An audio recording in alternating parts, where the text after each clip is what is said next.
So here you can see the diagram of rhizobium. Okay.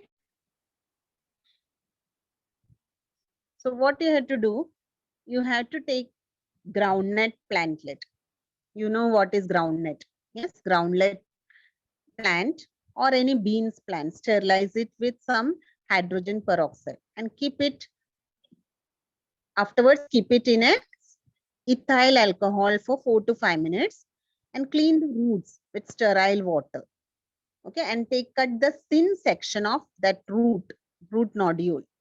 And when you will see, put some saffronin. Saffronin is a solution which is a stain solution which will give color to that microorganism. Okay, so when you will observe it under the compound microscope, what you will find, there are rod shaped organisms in it. Okay, rod shaped organisms, and they are nothing but rhizobium bacteria. So rhizobium bacteria, you can note this bacteria in the root nodules of leguminous plants. Okay, so these are present in the root nodules of leguminous plants like peas, okay, groundnut, etc. Now let us see some information about this rhizobia. Rhizobia is living in the root nodules, and what they supply? They supply nitrates, nitrites, and amino acids to that plant. Okay, what they supply? Nitrates, nitrites, and amino acids. Okay, and in exchange, they get energy. Energy is in the form of carbohydrates. So such relationship, mutually beneficial relationship, is called as symbiosis. What we call that relationship as symbiosis, because rhizobia is living in the root nodule of these leguminous plants. Okay, so what rhizobia is doing? Rhizobia is supplying nitrates, nitrites, and amino acids to the plant. In return, what rhizobia is getting from the plant? Rhizobia is getting energy. Okay, energy in the form of carbohydrates, like give and take relationship. Okay, so it is a give and take relationship. So rhizobia is getting energy in the form of carbohydrates. That's why this relationship is called a symbiosis. What we call it as symbiosis. Okay, so here rhizobia produces nitrogenous compounds from the atmospheric nitrogen. So this process of producing nitrogenous compounds from the atmospheric nitrogen is called nitrogen fixation. So for nitrogen fixation, what they need? They need leguminous plants, like they need bean plant, sweet peas, soya beans, etc. as a host plant. Okay, what we call them as leguminous plants as host plant, because rhizobia lives in the root nodules of these leguminous plants. Okay, so beans, pulses, they all are rich in proteins due to the presence of nitrogenous compounds made available by whom? Rhizobia. That's why you should have a lot of beans and pulses in your diet. Beans and pulses are rich in proteins like groundnuts, cashew nuts. Okay, what else? Pulses. Which pulses you have?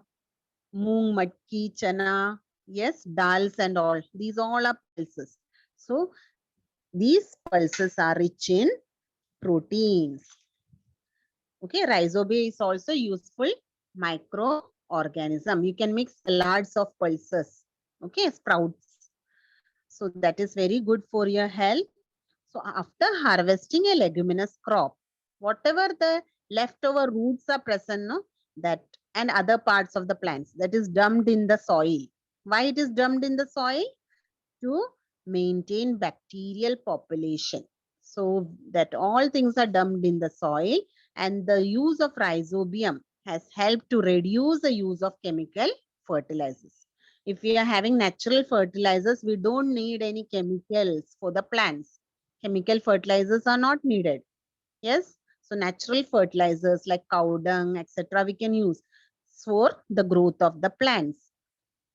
So it has helped to reduce the expenses on fertilizers, and thus it works to the benefit of the farmers. So farmers are getting benefits of this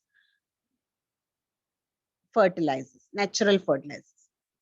Okay, so once again, I'll explain students what is this rhizobium and where it is used. Okay, rhizobium is a symbiotic bacteria.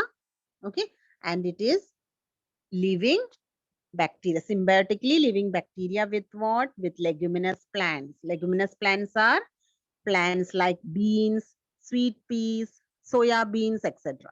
Okay, and this rhizobia, how they're living? They're living in the root nodules. Root nodules, and they what they supply? They supply nitrates, nitrites, amino acids to the plant. This you have to remember what the rhizobia supplies to the plant: nitrates, nitrites, and amino acids.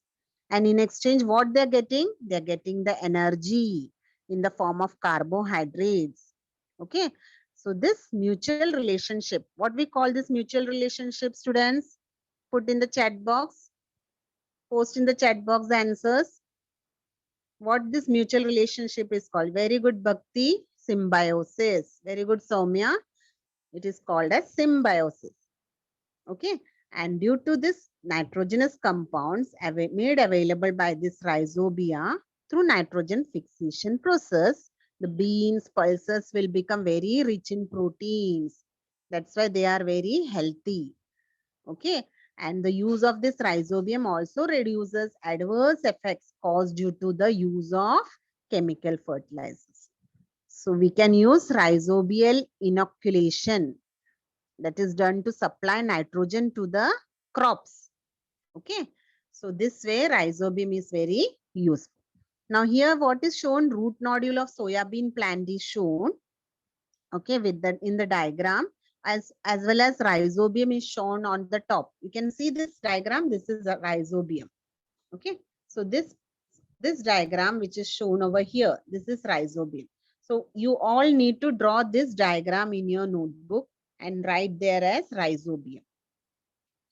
Okay, students, I hope you all understood what is rhizobium.